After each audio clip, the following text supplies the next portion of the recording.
കപ്പയും ചേമ്പും മധുരക്കിഴങ്ങും ഒക്കെ കുഞ്ഞുങ്ങൾക്ക് ചുട്ടു കൊടുത്തിട്ടുണ്ടോ?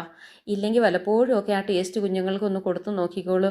ഇത് ഞാൻ കുഞ്ഞുങ്ങളോട് ചുമ്മാ കഥകളൊക്കെ പറഞ്ഞിരുന്നപ്പോഴേ ഞാനിങ്ങനെ പറഞ്ഞു, പണ്ട് കാലത്തെ ഏറ്റവും നല്ല ടേസ്റ്റായിരുന്നു ഈ മധുരക്കിഴങ്ങൊക്കെ ചുട്ട് കഴിക്കുമ്പോൾ എന്ന് പറഞ്ഞു. കാരണം എന്ന് വെച്ച് കഴിഞ്ഞാൽ ഇവർക്ക് മധുരക്കിഴങ്ങൊക്കെ പുഴുങ്ങി കൊടുത്തിട്ട് ഇഷ്ടപ്പെട്ടില്ല. അത് കഴിഞ്ഞിട്ട് ഇതുകൊണ്ട് പായസം ഉണ്ടാക്കി കൊടുത്തു നോക്കി. കാരണം ഇതൊക്കെ ഒത്തിരി ഹെൽത്തി ആയിട്ടുള്ള ഫുഡാണല്ലോ.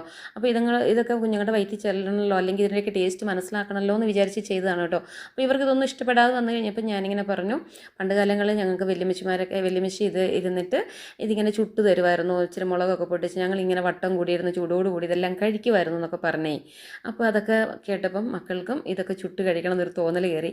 അപ്പോൾ ഞങ്ങൾ ഗ്രില്ല് മെഷീൻ ഉണ്ടായിരുന്നു. അപ്പോൾ അതിനകത്തേക്ക് ചിരട്ടക്കരിയും അതുപോലെ തന്നെ കുറച്ച് ചാർക്കോളും ഒക്കെ മേടിച്ച് കത്തിച്ച് നല്ല കനലാക്കി എടുത്തിട്ട് ഇത് എല്ലാം ഞങ്ങൾ തണുപ്പ് കാലത്തല്ലേ പറ്റുള്ളൂ, അങ്ങനെ തണുപ്പ് കാലത്ത് ഇതെല്ലാം കൂടി ഒന്ന് ചുട്ടു കൊടുത്തു കേട്ടോ പിള്ളേർക്ക്. സത്യം പറയാം, കുഞ്ഞുങ്ങൾക്ക് നല്ല ഇഷ്ടപ്പെട്ടു കേട്ടോ, നന്നായിട്ട് ഇഷ്ടപ്പെട്ടു. നമ്മൾ വിചാരിക്കുന്ന പോലെ ബർഗറും പിസ്സയും അല്ലെങ്കിൽ പാക്കറ്റ് ഫുഡ്സും മാത്രമല്ല കുഞ്ഞുങ്ങൾക്ക് ഇഷ്ടപ്പെടുന്നത്. ഇതുപോലുള്ള നല്ല നല്ല ഫുഡുകൾ, പണ്ടത്തെ രുചികളൊക്കെ ഒന്ന് ഉണ്ടാക്കി കൊടുത്തു കഴിഞ്ഞാൽ അവർക്കതും ഇഷ്ടമാകും എന്നുള്ള കാര്യം എനിക്ക് മനസ്സിലായി. പിന്നെ ആണെങ്കിൽ കുഞ്ഞുങ്ങളോട് ഈ ജങ്ക് ഫുഡ് കഴിക്കുന്നതിൻ്റെ ദോഷവശങ്ങളും പിന്നെ ഇതൊക്കെ എന്ന് പറഞ്ഞു കഴിഞ്ഞാൽ ഹെൽത്തി ആയിട്ടുള്ള ഫുഡാണ്. അപ്പം അതിൻ്റെയൊക്കെ നല്ല കാര്യങ്ങളും ഒക്കെ പറഞ്ഞു കൊടുത്തും കൂടി പഠിപ്പിച്ചും കൂടി കഴിയുമ്പം അവരതൊക്കെ നല്ല ആസ്വദിച്ച് ഹെൽത്തി ആയിട്ട് ഇരിക്കാനായിട്ട് ഹെൽപ്പ് ചെയ്യും. അപ്പം വല്ലപ്പോഴും ഒക്കെ ഇതെങ്കിൽ ഇങ്ങനെ ഉണ്ടാക്കി കൊടുക്കണം കേട്ടോ.